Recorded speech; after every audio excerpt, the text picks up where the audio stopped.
From the small lot of Mahenge Garnets that I recently purchased from Matt, thanks Matt, these two gemstones look like they are best suited for some kind of triangle design. For a triangle or trillion, my favorite cut is the signature number 4 design by the late Jeff Graham. I explain all about this cut as well as showing you how to go back in time to Jeff's now closed website and retrieve the signature number 4 design, as well as all the designs that Jeff put into the public domain for his fellow gem cutters to use freely.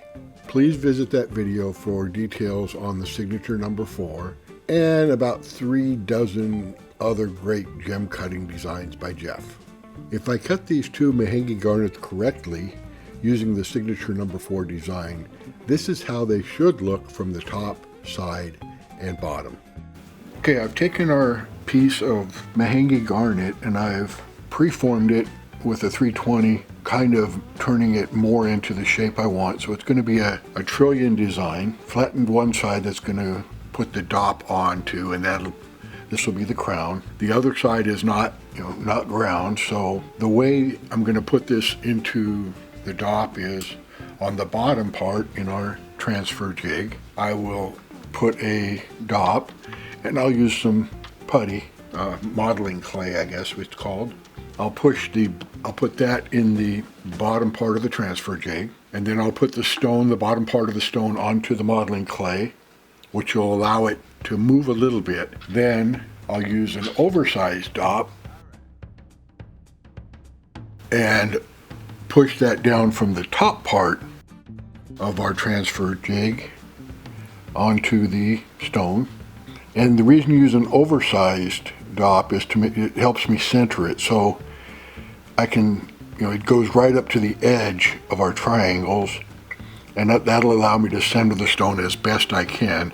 The more centered the stone is, the less rough you're going to grind away. Then when that's in place, I'll push it down into the modeling clay, and the modeling clay will kind of hold it in place, not firm, but just enough for me to remove that oversized dop that I'm going to glue onto the top. And then I'll use the dop that I'm going to use to do the faceting of the first half of the stone, and that's going to be this dop. Now, when I was very new to faceting, I always seemed to be putting too large of a dop onto the stone. And what happens is when you have a inclusion or crack or something, and you have to make the stone a little smaller, well, if you've glued a larger dop onto your stone, you can't. You're going to be grinding the brass. So then you may have to remove the stone from that dop and reset it on a smaller dop.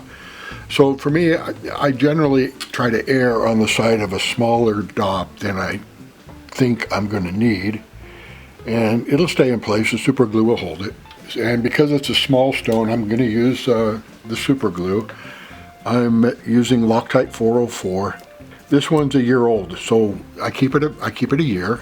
Everybody, all the facetors and Ultratech who also sells Loctite 404 said, keep it in the refrigerator, mark your bottle with the month that you opened it, and after a year throw it away. The bottle is kind of getting the way super glue bottles get. So again, it's almost at its year. I have another bottle that I haven't opened yet. That's how I'm going to attach this stone to the dop. Okay, and I've got our signature, our trillion shaped Mahenge Garnet in the transfer jig with super glue. And all you do is, until the glue sets up, which super glue sets up very fast, just turn the transfer jig over and let gravity, do its work. You don't want the super glue coming down the side of the stone, and you don't want it fouling the dop further up. So you can use super glue, you can use 2-part epoxy, or you can use wax. A lot of cutters use wax. It takes a little bit of practice and skill, which I don't have, so I don't use wax, but it's fine to do that. Super glue is fine, and epoxy is fine. Generally, I use epoxy if the stone is larger, super glue if the stone is smaller. But those are the 3 types that you can use. Okay, for our 2 Mahenge triangles on our signature number 4, we're going to put them into our Ultratech, and I'll take this one first. The signature number 4 design calls for a length to width ratio of just about 1.0, but it's 1.016 to 1. So it means the design is slightly longer than it is wide, just slightly. So what you do is you set the index of our Ultratech to 96 degrees, the 96 tooth, and then we simply put the stone in the index like that, with the longest end going up and down, and the not so long end going across. Okay, I've cut the first row of facets, or the first facets on the Pavilion, and I've cut the first girdle facets. The first one is just 3 facets. So on the Trillion, it's important to remember that you're cutting 3 different times on each side. You're cutting this, first you're cutting the center facet, both on the Pavilion and the girdle. Then at a different tooth, you're cutting 2 facets, one on each side of that center facet. That's the second instruction. And then the third instruction, you're cutting 2 more further out. Now, the important thing to remember when you cut the girdle is that first facet, which is at the 36 or 32, 64, and 96 cuts, 32, 64, and 96. You just want to cut it so that the facet matches up with that first facet, and only that first facet. You don't worry about over here right now. You see there's work to be done here. It's not closed up on the edges here. This is still a gap here,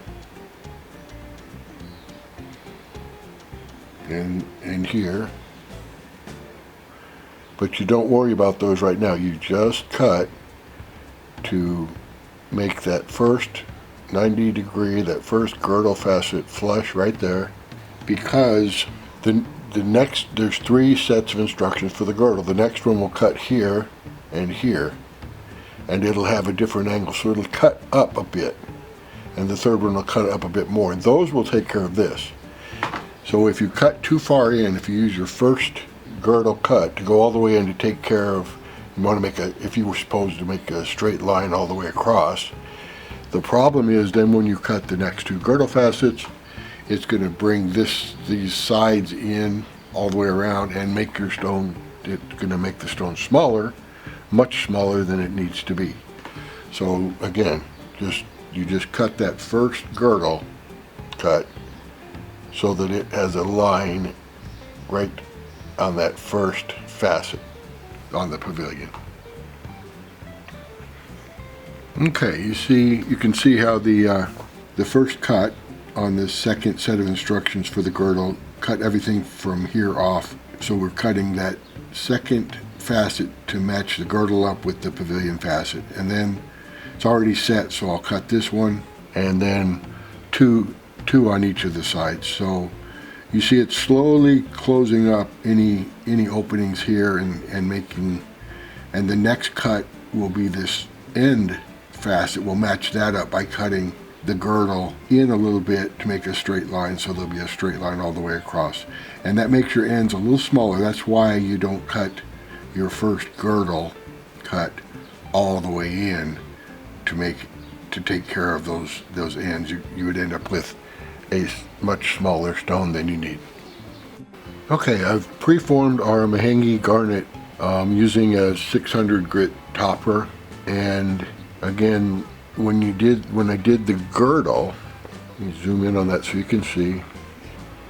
And again, the reason I put my finger on the back here, in case you're wondering, is that it gives me something to focus on, so I can focus on the ridges in my fingerprints. So that's why I'm doing that, because I'm still learning as a photographer. Okay, so again, that first facet was right here on the girdle, and we were trying just to match the first facet on the Pavilion, which is overcut, but we've got a little ways to go to close up this point. So again, it's just a preform, but so close enough is close enough. So we didn't want to cut this all the way in to like there, making a straight line all the way across the stone, because the second girdle instruction it cuts here and here, and the third girdle instruction cuts here and here, and they're each cutting in, as you can see when I dip the stone down, they're each cutting in a little bit more, so it's not a straight line triangle. It's got rounded edges, so that's why, just remember on your trillions, don't cut the first girdle all the way in, trying to clean up your corners. You don't need to do that, because your second and third cuts on the girdle are going to bring the edges kind of rounded. So now I'll move to the what I would use, a 1200 grit lap, but now I've replaced that with a 12M lap. I always get it confused. So a 12M, and M is for micron, and that talks about the amount of diamond embedded in the lap. And this lap comes from Adamas, and it's a sintered lap, which means that the first layer, it's layered with diamonds on the top. So when the first layer grinds down and wears out, and those diamonds kind of wear down, it exposes the next layer of fresh diamonds. So it should cut for a very, very, very, very long time. So 12 microns, a 12M, is the equivalent not of a 1200 grit. It's the equivalent of about a 1500 grit lap, if anyone made such a thing, but nobody does. So it's about the same as a 1500, but a 1500 and 1200 to me is fine. We're going from a 600 to a 1200, or in this case a 1500, and then either go to polish or go to a 3000 and maybe polish after that. So 1200 to 1500, not much of a difference to me, and the difference is better because it puts us on the side of getting better pre-polish. If we go from a 1500 grit to a polish, it'd be a better step than a 1200 to polish, because you're just cleaning up little scratches, and you're going to have smaller scratches with a 1500 than a 1200 grit. Okay, I pre-polished and polished the pavilion of our Mahenge Garnet. I pre-polished with 3000 grit diamond on a bat lap, and then I polished it with my ultra laps, the aluminum oxide ultra laps, and everything is lined up just the way it should be. I think those specks are just the lint from the tissue that I was using to wipe the facets. Okay, so I'll transfer this one on our transfer jig so we can cut the crown, and I'll cut the second Mahenge trillion. And our second Mahenge triangle trillion, using the signature number 4 design, is now ready on the pavilion side, and I'll transfer it, and then we'll work on the crown, or the upper half of this stone. Got one more set of facets on the pavilion to polish, and then I'll be able to set this up to cut and polish the table of our Mahenge Garnet. It's coming along nicely. I finished polishing the table of our signature number 4 design for our Mahenge Garnet, and so now I'll put it in the acetone and soak it until the super glue dissolves. Then we'll weigh it, measure it, and see how it looks, and in the meantime I'll work on the second signature number 4 Mahenge Garnet. For our second Mahenge signature number 4 cut, I've finished cutting and polishing the table, the crown, not the table, and the next step is to set it up to cut the table. So to set up your Ultratech to cut the table, what you do is you put your digital angle at 45 degrees, and you use the tabling adapter, sometimes called the 45 degree adapter, and I use this tool as well. This is the tabling aligner. Using your flattest lap, in my case it's my ceramic, you slide the 45-degree adapter on to the spindle, and you put the tabling aligner in it as though it was a dop stick. And then I move it so that the two corners are the furthest away, and that helps. This device ensures that you're at a flat and 45-degree angle.